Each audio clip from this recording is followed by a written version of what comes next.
Salam alaikum, ravi de vous retrouver pour ce deuxième numéro de news, l'essentiel de l'actualité comorienne qui s'est déroulée cette semaine. L'élection de Miss Comore France a eu lieu le 10 mars à Bondy. Après Nejma Saïdou en 2016, c'est Raymonda Mondoha qui a été couronnée à l'issue de la soirée.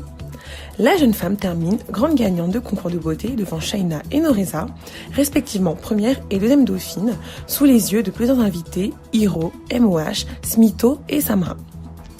Originaire de Ntujini-Ngomé, dans la région d'Itsandra, Raymonda est titulaire d'un baccalauréat des métiers de la mode et est actuellement en deuxième année d'un BTS technico-commercial.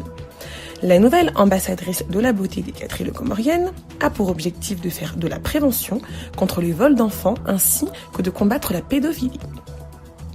Miss Comore 2018 gagne plusieurs cadeaux. Elle sera habillée toute l'année par Wassila Dress, un séjour offert par Nikos, chaque trimestre des produits capillaires offerts par Usuka, une mise en beauté de henné par Nia Beauty Création. Chaque trimestre, elle aura le droit à un shooting photo et une robe offerte par Aroussi Design. Les sponsors du comité Miss Comore France lui offrent également un snood, une jupe, un sac, une pochette, de l'huile essentielle Gliang Gliang et une paire de boucles d'oreilles. Si elle le désire, la nouvelle Miss aura par trimestre une pause d'extension de style. À noter que 13 prétendantes concouraient au titre de Miss Comore France 2018.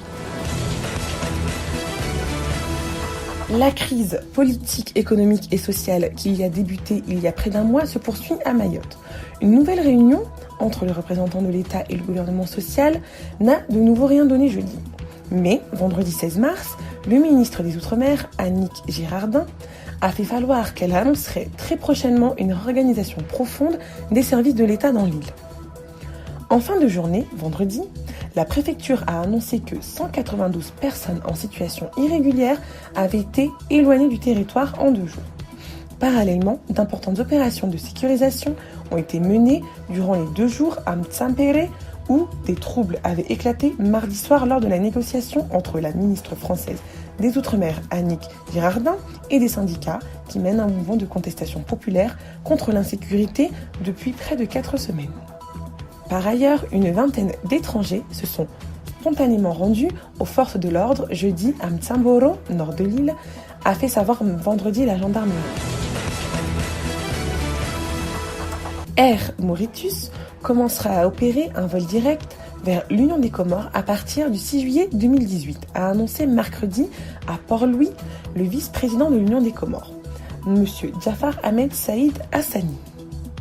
Dans ce contexte, M. Hassani a signé ce mercredi un mémorandum d'accord avec Air Mauritius en vue de renforcer davantage la connectivité aérienne entre les 2 pays. Le vice-président des Comores a fait cette annonce à la suite d'une visite de courtoisie au Premier ministre mauricien, M. Pravin Kumar Juno, à Port-Louis. M. Hassani a également parlé avec des dirigeants mauriciens de l'approfondissement des relations bilatérales existantes entre les 2 pays par la commission mixte mise en place depuis plus d'1 an pour des entreprises de coopération dans les domaines de l'éducation, de la santé et de la justice, entre autres. Il a exprimé son intérêt pour le renforcement et le développement du lien économique partagé par les 2 pays. J'espère que ce nouveau numéro vous a plu. On se retrouve la semaine prochaine pour encore plus de news. Gros bisous.